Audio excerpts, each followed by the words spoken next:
So getting right into the comics, one of the first things I've noticed is that the artwork is absolutely amazing.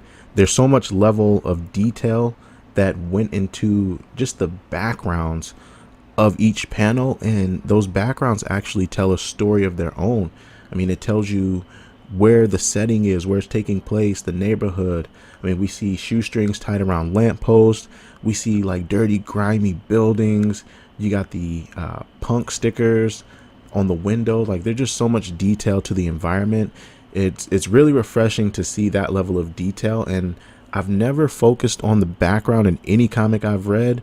I usually just focus on the foremost picture of the panel and just kind of leave it there. But this one, the everything just pops in a way where I notice the background and I start looking at it through every panel, every page. Artwork is absolutely amazing for this comic. So the story begins with Kraven the Hunter and his gang just causing a lot of chaos and mayhem throughout the city. So you see a lot of destroyed cars. They're destroying buildings. There's people fleeing everywhere. They're pretty much just causing as much trouble as they possibly can. Then in comes Spider-Punk and Captain Anarchy. And I love this panel so much. Just the level of, like I said, the level of detail in the art is just crazy. Like, you look at Captain Anarchy's boots and you see like the dirt and grime on them. Usually, you read the comics and everyone's boots, their shoes are just in pristine condition. Not in this case. You can see the grime on these characters, and it's really, really cool. It's really refreshing to see. You have the Chuck Taylors on Spider-Punk along with the cut sleeve jean jacket. He has the guitar on his back.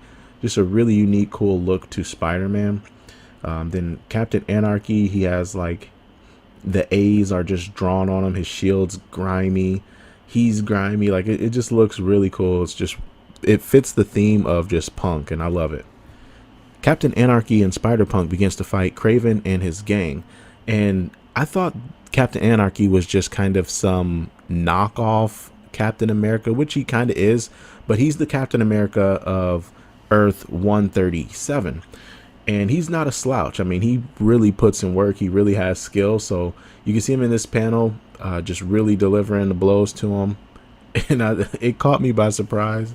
I really thought he was like some kid just dressing up as Captain America, but no, he's legit. He's legit, y'all. So Spider-Punk and Captain Anarchy ends up defeating Kraven and his goons and sends them basically limping away.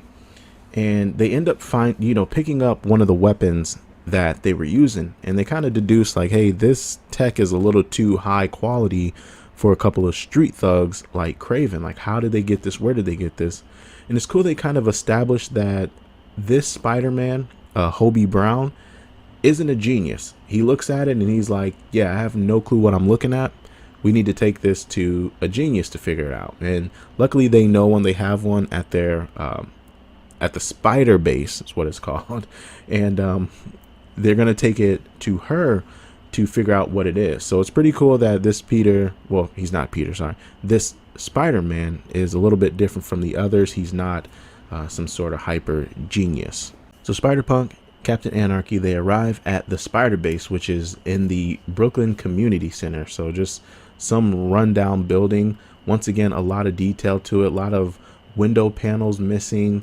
The building's grimy. You can see some graffiti on there. So once again, just the level of detail, guys. I'm going to keep on that. The artwork is just phenomenal in this. But on the top right panel, you see a guy in a green shirt, and you also see a girl with a smiley face shirt and purple hair. The green guy, the guy with the green jacket on, is actually the Hulk of this universe, of this Earth 138. The girl, we don't know her identity yet, but it's pretty cool that we get to see what the Hulk looks like without being the Hulk. And then we also run into, I guess, the love interest of Captain Anarchy. So we also don't know who this individual is either. Now, this panel was one of my favorite panels in the entire comic. And the reason why, so first off, we're meeting Riri. Riri is the genius that Hobie spoke about. But the reason this panel is so awesome is, so if you look around in the background, you do see a suit kind of hanging up there. It's not easy to find out what that suit is, But if you look right on the desk, you see an Iron Man helmet. You also see like a game system and things like that. But you see this Iron Man helmet. So it's like this background here is telling a story of Riri and her character and who she is. So once you see that, it's like, okay, this is the Iron Man of Earth 138. So I thought that was really cool. And the color scheme, the purple and pink, just fits well with the theme also. That punk theme, it fits very well. So I did like that. So we have here what I think is a very rare moment. You have the villain who comes back in the same day doing the same thing that got him beat up earlier. And if you notice, he has tape over his nose, which he didn't have when he first showed up. So that's another cool little detail that they added. So he had to kind of get his nose fixed up before he came back again. But him and his goons are just doing the exact same thing that they were doing in the beginning. They're just causing all this destruction and chaos. And he came with even more of them. So Spider-Punk, Captain Anarchy, and Iron Man, or Iron Girl, if you will, they actually don't establish what they call her, or we can just call her Riri, I guess. They respond to Kraven and his gang causing all this chaos. So this fight ensues, and it's a pretty cool fight, especially in the next panel where we see, if you remember the unison attacks on the older Marvel games for the PlayStation 2, Riri tells Captain Anarchy to hold up his shield, and she shoots the repulsor beam into it to create that unison attack. So it was really cool seeing that there. Spider-Punk eventually gets the upper hand on Kraven and webs him to the wall.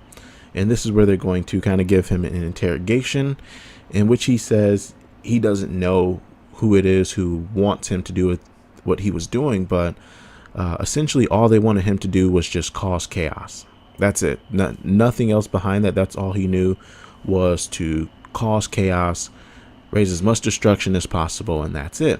But he doesn't know who it is who actually hired him. Then for the last panel, we get the reveal of Taskmaster. So ends on a really cool note there. I really enjoyed this comic. I think this comic is absolutely amazing, from the artwork to the type of dialogue in the story, the setting, the tone. I think everything for this comic hits the notes that it was trying to hit. I don't think it missed a single beat, and I can't wait to continue reading this. So if you haven't read it and you want to read it in its entirety, I highly encourage you to do so. And I highly encourage you to look forward to the remaining issues that will be coming out for it. It's going to be released monthly, so I believe each month it's going to come out. So make sure that you're ready for it, because this is a very, very good comic, very high quality comic in my opinion.